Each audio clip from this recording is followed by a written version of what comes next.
Hello, Albert here. How to brake. This is a very confusing topic, believe it or not. Most people think they know how to brake and there's a few key components that they're missing. This is a video of me mic'd up at one of our Moto Academy classes, walking you guys through all of the steps. If you like this video and you want to see more instructional videos like this is taken from inside of our app. So make sure you guys go to club.themotoacademy.com and subscribe to the Moto Academy app. Enjoy the video, guys. One thing I want to talk about quickly is your entry, especially with this corner.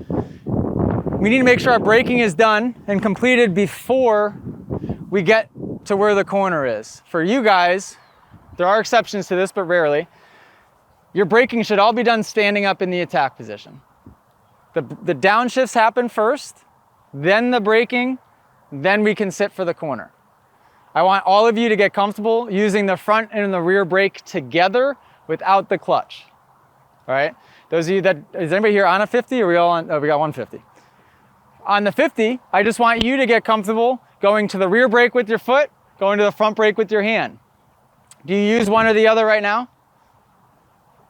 You just use the hand? Do you use the foot also or no? Yeah. That's good. Most 50s only use one or the other, so it's good to use both. I want you to get comfortable using both all the time, because when you get to 65, 85, big bikes, you need to know how to use both, always. So front and rear brake together without the clutch. Like I said, the downshifts happen before that. Front and rear brake together. Our brakes should be done early so that when you get to the beginning of the turn, there's nothing left to do except for to just roll the throttle on nice and smooth and figure out where you want to sit for the turn. What I will say, and I hopefully Coach James kind of taught you the same way, get comfortable in these specific sections and these new corners, standing up the first couple of times through. It's going to be technically easier to stand up. Less variables equals less mistakes. Stand up even if it's just one pass, and that's all you need to get comfortable. If you need 5 or 6 or 10, that's fine too. Then we'll begin to implement sitting down. What I will say is that this outside rut here is choppy enough to where you cannot have the weight in your butt. It's got to be into your outside foot. If the weight's in your butt going around that corner when you're sitting down, you're going to just get jumbled off and shimmied right off the back of the bike. Put the weight down into your outside foot, so that way when you do hit the bumps, that seat will actually come out from under your butt and then meet your butt again softly, instead of you just ending up doing one of these. Does that make sense?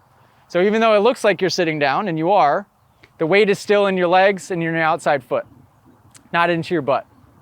That makes sense? The goal is to keep both feet on the entire time. If your foot touches the dirt, it's 10 push-ups each time. So those push-ups will add up. We'll hold you guys accountable for them. If you crash, it's 0 push-ups. So I'd rather you guys commit to that correct position the best you can. I'm going to demonstrate through just really slow a couple of times so you guys can get the visual. And then we'll send group 1 on their way. Any questions before I go? And I'll get really specific once we start here. All right, so I'm going to show these guys what wheel chatter should sound like here. So that little bit of wheel chatter, good practice. This is second gear. Nice and smooth. Wheel chatter happens when you do the perfect amount of rear and front brake together. This bike is really easy to get.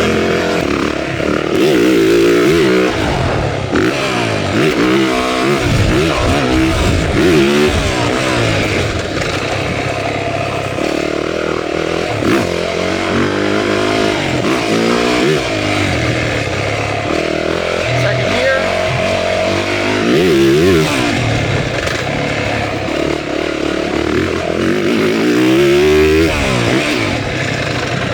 Do one more. I'll sit a little earlier. This corner is actually really tricky to sit early because it's so choppy. I'll stay in the seat.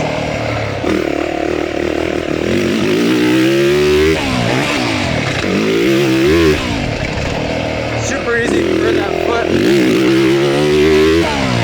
to get ripped off. Really through these. 1, 2, 3, 4, 5, 6. All right, so could you guys hear that wheel chatter when I would get it? Front and rear brake, that. No clutch at all. No clutch. No clutch. Now it's easier said than done on that 450, I suppose. Or it's easier done on the 450 because you don't have to shift that bike that much. So what that was is that was second gear all the way through. I could do it in third gear as well if I wanted. the smaller bike you're on, the more likely it is that you have to shift frequently, right? So it's just a little bit more work for you guys. Couple of things I want you to note though when you watch me ride. One, when I stand, how far forward my head goes, right? And when I'm sitting, don't I look super proper? That's what gives me the consistency in the corners, is I have the feet tight and I stay like this no matter what. The inside of my boot was scraping up against that rut wall, but it's fine as long as my feet are wedged tight. The first one or two through, I think we're stand up only.